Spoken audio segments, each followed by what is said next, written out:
हिमाचल की ये वो आम चुनाव हैं जब कांग्रेस और भाजपा के बड़ा कदावर चेहरों के अलावा ये चुनावी मैदान दोनों राजनीतिक दलों के लिए जीत या हार का बड़ी चुनौती बना है। न वीरभद्र हैं, न धूमल हैं, लेकिन अब युवा और नई पीढ़ी की राजनीति की शुरुआत है। हमारे साथ हैं कांग्रेस के एक बड़े जाने माने पहचाने चेहरा जो प्रचार समिति के अध्यक्ष भी हैं, और सुखविंदर सिंह सुक्खू, जिनको ये माना जा रहा है कांग्रेस की नैया इस बार अगर वापस आती है तो उनका दावा ये है हम व्यवस्था परिवर्तन करेंगे, सत्ता के लिए नहीं आएंगे।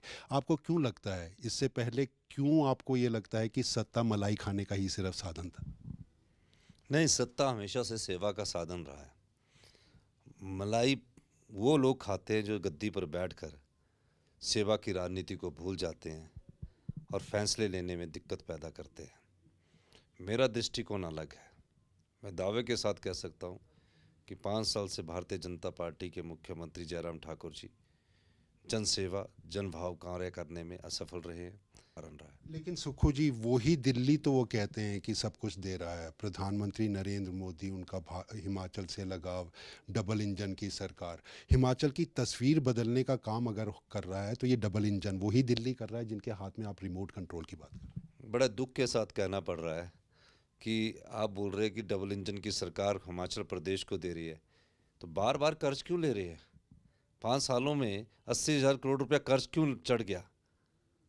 इस बात का जवाब नहीं देते। नहीं, लेकिन इसमें मेरे को एक चीज़ बताइए। देखिए, ये द्वंद बिल्कुल ठीक है। आज प्रेस कॉन्फ्रेंस में भी हम ये सवाल के बारे में पूछ रहे थे। अगर केंद्र में सरकार किसी दूसरे राजनीतिक दल की है और हिमाचल में सरकार दूसरे राजनीतिक दल की है तो कर्ज 20,000 का, चाहे वीरभद्र सिंह का समय रहा हो, चाहे धूमल का समय रहा हो, ये तभी है जब सरकारें दूसरी विपरीत रही हैं। आपको क्यों लगता है अगर मोदी सरकार केंद्र में रहेगी तो आप भी अगर सत्ता में आएंगे तो आसान तो आपके लिए भी नहीं रहने वाला? मैं तो ये पूछना चाहता हूँ कि डबल इंजन की सरकार ने और केंद्र की सरकार ने 8 साल में हिमाचल प्रदेश को दिया क्या है? मात्र घोषणाएं दी है, मात्र ये कहते रहे कि हिमाचल प्रदेश मेरा दूसरा घर है। कांग्रेस कह रही है कि हम ये जो चार्जशीट है, चार्जशीट के घोटालों की बात होती है, लेकिन लगातार जनता के मन में एक बात बैठी है। 3 दशकों से हम भी इस बात को देख रहे हैं। चार्जशीट आती है, भ्रष्टाचार के आरोप लगते हैं, सरकार आ जाती है और उसके बाद होता कुछ नहीं।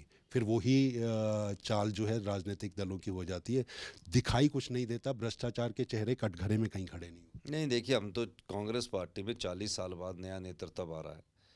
अब जब उन्हें काम करने का मौका मिलेगा तभी तो दिखाई देगा। आप अतीत को लेकर वर्तमान की भविष्यवाणी नहीं कर सकते। आप वो अभी वर्तमान चल रहा और भविष्य में कांग्रेस पार्टी क्या करना चाहेगी उसकी बात अभी नहीं कर सकते। पर मैं कह सकता हूँ कि हिमाचल प्रदेश बहुत सुंदर प्रदेश है। यहाँ आर्थिक समृद्धि भी आ सकती है, कर्ज से मुक्ति भी मिल सकती है। सिर्फ योजनाएं, स्कीम और नए नए विचारों को समावेश करके ही हिमाचल प्रदेश को सुंदर और सुदृढ़ आर्थिक दृष्टि से प्रदेश बनाया जा सकता है। लेकिन मुख्यमंत्री जयराम ठाकुर तो कह रहे हैं कि ये एक रिवाज सा बन गया था और पॉलिटिक्स ऑफ वेंडेटा को मैंने ख़त्म किया। 5 सालों में मैंने भ्रष्टाचार और उनके आरोपों के ऊपर फाइल खोलने का काम नहीं किया। वो कहते हैं मैं चीज़ें बदलना चाहता हूँ, मैं विकास के रफ्तार को पकड़ना चाहता हूँ। आप फिर कांग्रेस जो है उसी तरह का दावा? देखिए, आप इसका मतलब है कि जो भ्रष्टाचार हुआ था उसमें जयराम ठाकुर जी ने आंखें मूंद ली, यानी कि जो भ्रष्टाचारी थे वो इतने ताकतवर हो गए कि जयराम ठाकुर जी की आंखें भी बंद कर दी और जुबान भी बंद कर दी, और इस नारे को देकर वो व्यवस्था परिवर्तन की बात कर रहे हैं।